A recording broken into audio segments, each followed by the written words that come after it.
Bismillahirrahmanirrahim. Assalamualaikum warahmatullahi wabarakatuh. Alhamdulillahirabbil alamin. Wassalatu wassalamu ala asyrofil anbiya'i wal mursalin sayyidina Muhammadin wa ala alihi wa ashabihi ajmain. Allahumma anta rabbi la ilaha illa anta khalaqtani wa ana 'abduka wa ana ala ahdika wa wa'dika mastata'tu a'udzu bika min syarri ma sana'tu abu'u laka bi ni'matika 'alayya wa abu'u bi dhanbi faghfir li fa innahu la yaghfiru dzunuba illa anta. Alhamdulillah, pagi ini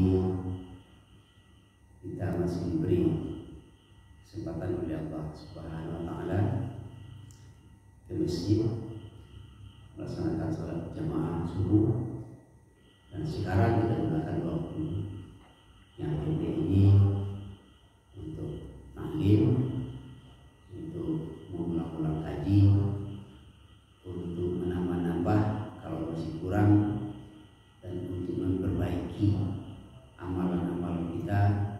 Mana tahu kalau ada yang belum baik, belum sempurna, dan kita sempurnakan.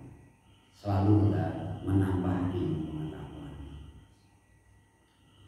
Pagi ini saya ingin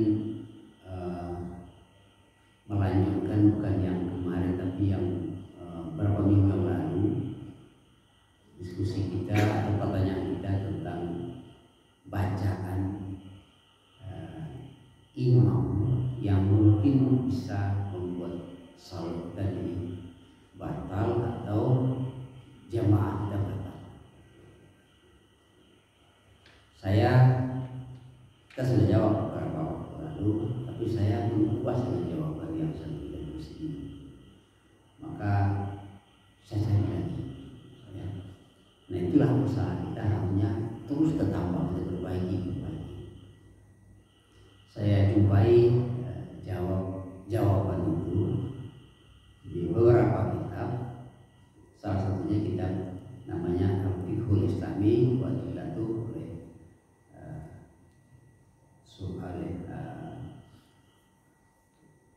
Wahbah Suhaili. Jadi katanya ada 4 hal yang bisa membatalkan salat jemaah. Makanya untuk jadi imam itu memang perlu orang yang betul-betul fasih, ya, betul-betul mengerti yang dia baca dan betul bacanya. Salah satu dalam kitab itu disebutkan salah satu syarat utama jadi imam itu dia adalah qari. Ya. Qari itu dia pandai membaca Al-Quran dan betul bacaannya. Nah, yang pertama katanya isqatul huruf minal Fatihah. Hilang satu huruf dari Al-Fatihah.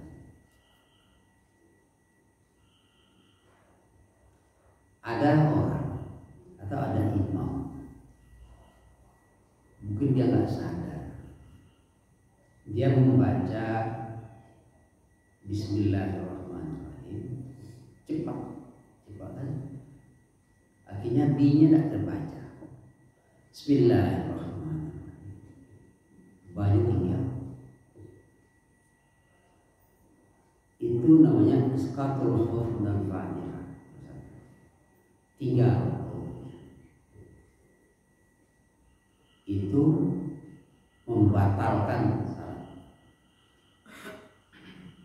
Dalam kitab itu kata salat siapa yang batal, ya semuanya terus semua. Nah, maka hendaknya dalam dulu pernah juga sudah kita sampaikan bahwa antara imam dan makmum itu sebenarnya merupakan satu kesatuan. Apa arti satu kesatuan? Imam itu memimpin sholat, makmum ikut, tapi bukan yang mengikut. Sekaligus makmum punya tanggung jawab juga membetulkan, mengingatkan kalau imam salah. Jadi dalam sholat itu kebersamaan sekali. Makanya kalau batal makmum, batal imam, batal makmum. Jemaah itu.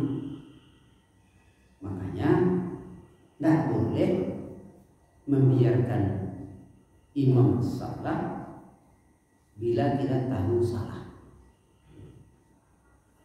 Maka dalam kitab itu disebutkan, ini pertanyaan Pak kemarin, kalau kita ternyata lebih qari, lebih fasih dari imam, kita tahu imamnya tidak fasih, kita tidak boleh ikut. Kita katakan la tasihu qudwatul qari bil ummi.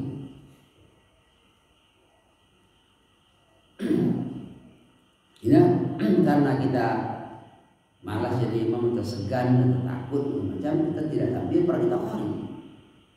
Kita lebih tahu, mengerti tajwidnya, kita tahu makhrajnya kita betul, tapi kita malas naik orang ini. Jadi sahnya sholat tidak sah. Ini ummi, orang yang kadang-kadang kalau sholatnya sholat sir, siang hari nggak salah. Yang salah dimaksud sini adalah bacaan yang maksudnya bacaan sholat jahar. Jahar itu artinya suaranya keras. Jadi hilang apa namanya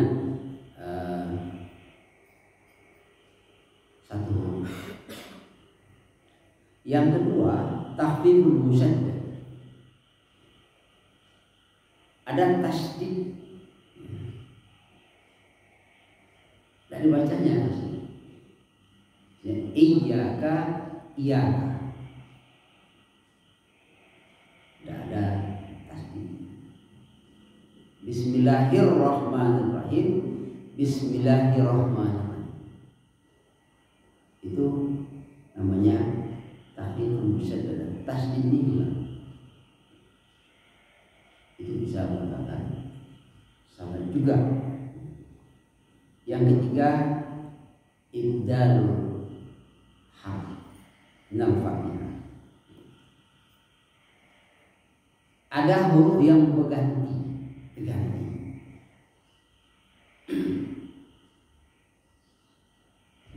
Ini ada orang itu pengaruh dari bahasa kampung atau pengaruh lidahnya. Ya, siratal ladzina an'amta 'alaihim, sebenarnya siratal ladzina an'amta. Itu berubah mana? Berubah mana?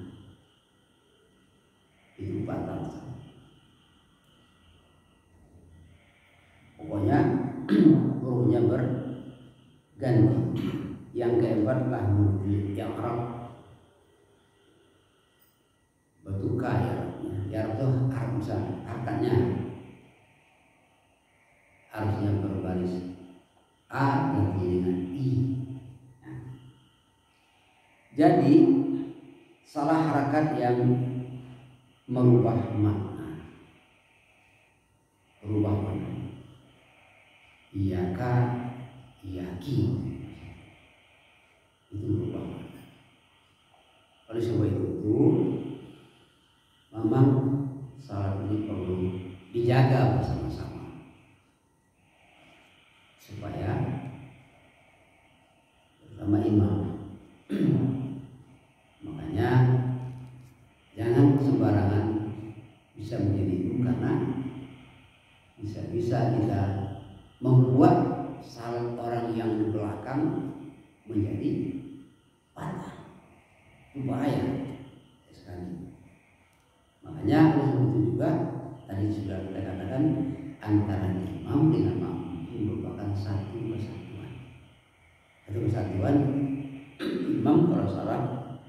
tidak boleh didiamkan, diingatkan.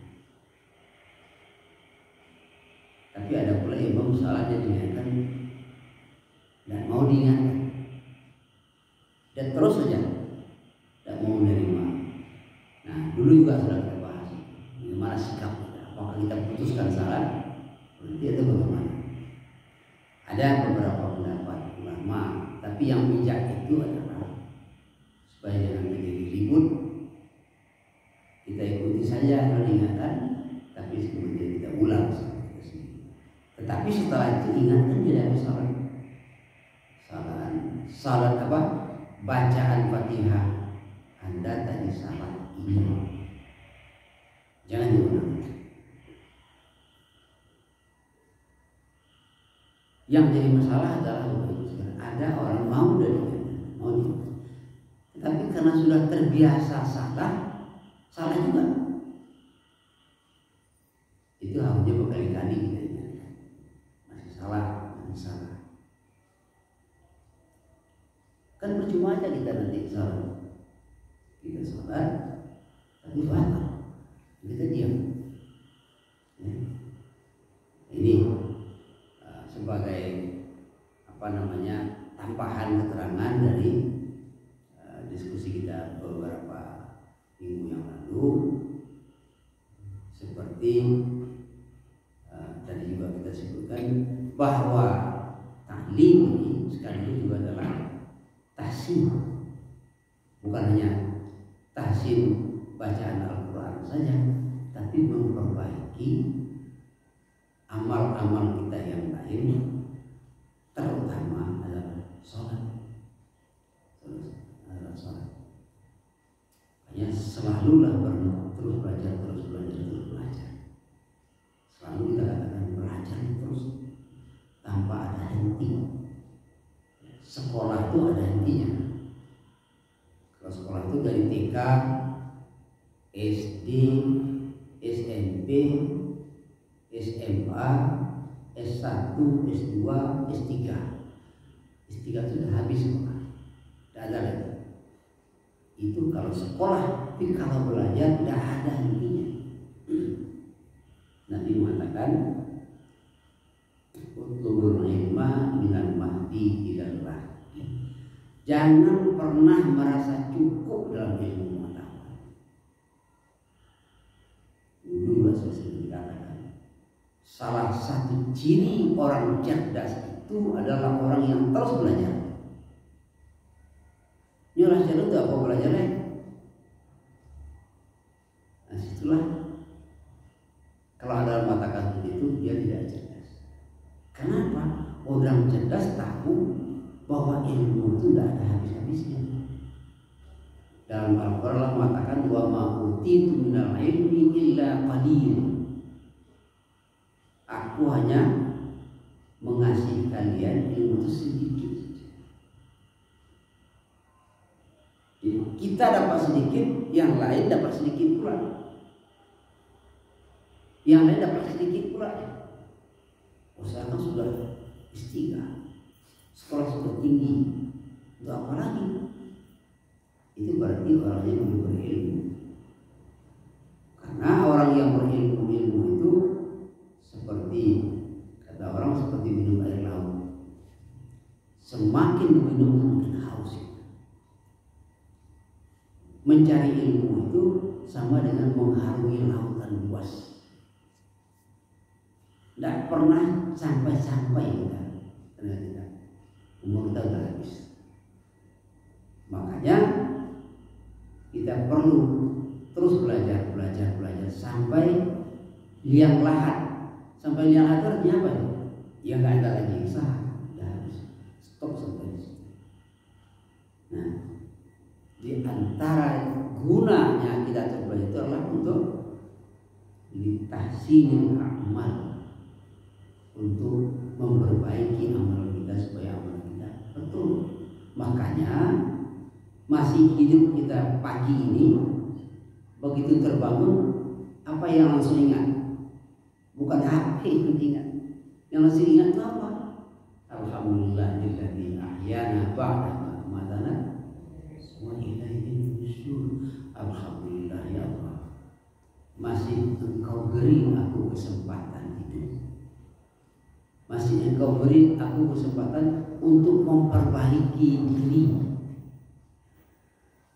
Salah satu yang perlu dilakukan dalam memperbaiki diri, menambah ilmu.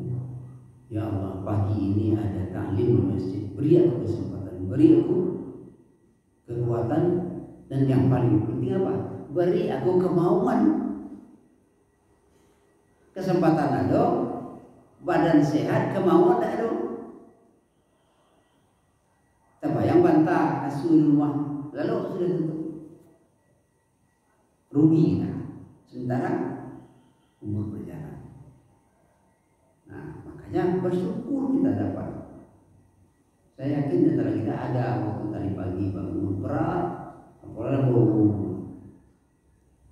berat kesabaran, mau bangun itu berat, tapi cepat. Alhamdulillah ya Allah. Kalau ketika atau kalau ingat kita bahwa bangun pagi dan itu muncul rasa syukur kepada Allah, masih ada kesempatan, saya ada kesempatan. Sama dengan Bapak Ibu pasar yang jualan di pasar, saya harus bekerja, saya harus hidup. Jadi Bapak Ibu sekalian, ini 4 hal tadi yang perlu diingat-ingat. Yang pertama, iskatul khauf di Fatihah, hilang satu huruf Fatihahnya, itu batal. Yang kedua, takhfiful musyaddah, ya, jadi tasdidnya hilang. Yang ketiga, berganti hurufnya. Yang keempat, hakatnya berganti. Itu membuat salat kita menjadi batal. Kenapa dalam salat sekarang itu banyak imam yang kita pakai imam yang muda-muda? Mana yang muda-muda? Karena yang muda itu pada umumnya ingatannya kuat. Yang kedua, lidahnya masih sehat. Yang muda itu. Kalau yang tua, kadang-kadang gara-gara gigi lubang lapisnya ada kurang, harus dibaca sin, sad, jadi shin. Ada salah satu yang saya ingat, yang berganti huruf. Dia baca sad, dibaca gantinya dengan shin. Ihdinas syiratal mustaqim. Yasin.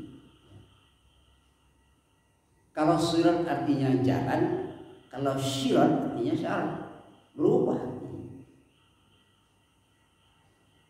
Saya ingat waktu kita di sini dulu, dan dia sudah lama jadi imam, dan itu yang diikuti.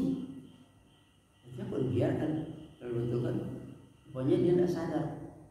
Kalau dia baca antara sad dengan shin sama, itu salah, salahnya sudah salah. Tapi bagaimana untuk Pak? Ada yang bertanya, Pak kemana? Sekian lama kami ikuti, tidak salah kami. Ya kalau tidak tahu tidak apa-apa. Yang susah, yang bahayanya kalau tahu. Yang bertanggung jawab apa? Ada yang tahu tapi dia diam. Nah, itu hati-hati. Awak tahu salah imun salah, itu kita diamkan, jangan. Kita yang tahu. Makanya kita ingatkan. Jadi kalau diingatkan marah Pak, sampaikan saja dengan baik-baik. Sampaikan dengan baik-baik. Ada juga dengan namanya adab memberi nasihat. Ada sampaikan, Ustaz, Pak, tadi saya dengar bacaan ini, mungkin telinga saya salah. Kita kan bisa gitu. Mungkin telinga saya salah dengar, tapi saya dengar seperti ini. Ingatkan. Kalau sudah diingatkan tidak mau dia salahnya lagi, ya udah sebaiknya mufaraqah. Apa arti mufaraqah? Keluar dari. Bolehkah kita sudah salah yang itu berkali kita masih salah juga? Waktu salah kita berniat mufaraqah. Kita keluar dari imam, kita salah sendiri. Belum yang salah itu diingatkan Allah, kita keluar sendiri daripada salah dan salah. Tetapi tadi dulu juga sudah, daripada membuat ribut, biarlah kita ikuti aja. Tapi salah kita buat salah sendiri. Nah, Bapak Ibu sekalian, mudah-mudahan ini menjadi satu mengingatkan kepada kita kembali bahwa kita selalu untuk memperbaiki diri kita. Baik, kalau ada pertanyaan sebelum kita masuk ke materi yang lain, karena waktu sekarang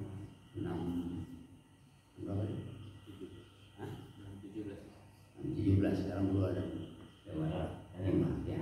Ini ada orang kadang-kadang memang lidah itu nggak bisa menyebut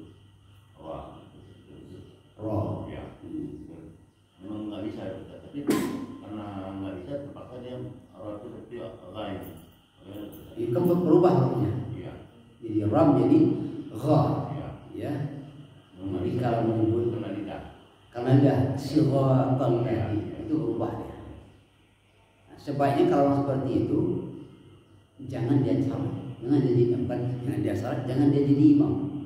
Ya betul. Memang mungkin dia jadi imam besar. Dan dia jadi kalau kita untuk dia, karena itu sudah menjadikan bahagian daripada dirinya sendiri, itu boleh. Allah tahu, boleh.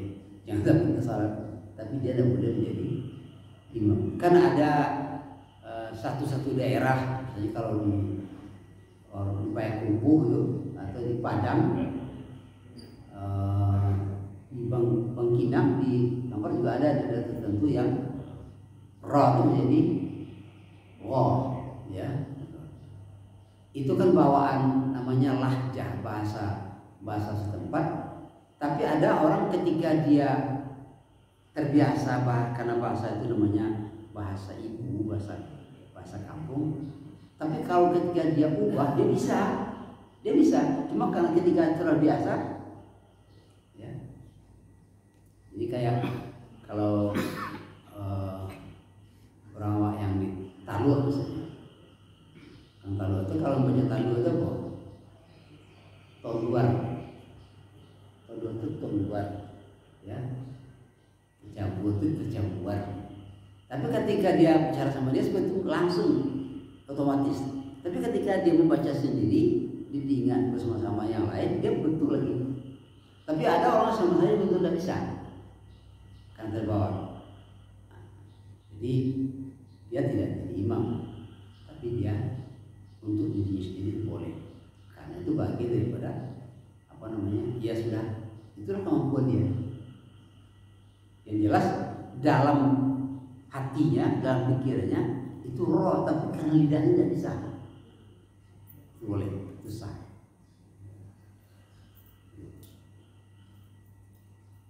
Ada lagi? Ya. Jadi, atau boleh juga yang lain. Sanggup. Kalau enggak, waktu kita masih ada. Nah, ini ada tadi. Misalnya masalah azan, biasanya ini kan anak-anak semacam ini. Karena bacaan itu kadang-kadang nggak pas. Gimana kan namanya anak-anak itu bagaimana kerjanya Ustaz? Jadi saya dengar anak-anak kita yang azan ini ada berapa orang itu, tapi yang betul ada satu, yang banyak itu. Nah, azan itu kan itu guru-gurunya lah yang misalnya kan dia bisa asyhadu anna, ini punya panjang ya.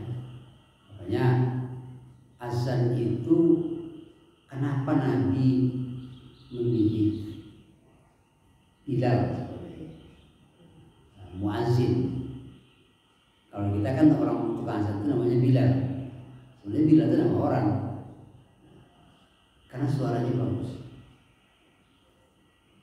Kita kalau mendengar suara azan yang bagus itu hati kita tersentuh, kemudian terpanggil. Jadi usahakan anak-anak. Memang susah ya, susahnya begini. Memang perlu juga. Kalau dilarang anak-anak azan, kapan dia akan latihannya azan? Oleh sebab itu, mandi sekarang ayo ingat, jangan biarkan, betulkan ya. sedapatnya, jangan dilepaskan semua. Kamu belum bisa lagi azan di masjid, jangan dalam bentuk memanggil apa, asalnya azan latihan saja. Ingat, sebaiknya gitu, karena itu membuat membuat orang yang mendengarnya tidak enak juga. Sama dengan saya sering ibu-ibu waktu menjelang taklim hari Jumat itu banyak yang bacaannya salah, ya. Jadi pakai mic lagi, itu seakan-akan ustaz di masjid itu membiarkan. Jadi itu bisa menimbulkan fitnah, bisa menjadi fitnah. Maka memang pertanyaan perlu juga ya untuk gurunya nanti sekarang ayo ikut mengajar ya, mengajar. Jadi bilang pada anak itu kamu belum bisa, dah betul di azan sudah betul baru boleh. Kalau tidak semuanya azan lah untuk belajar saja. Kamu belum bisa lagi.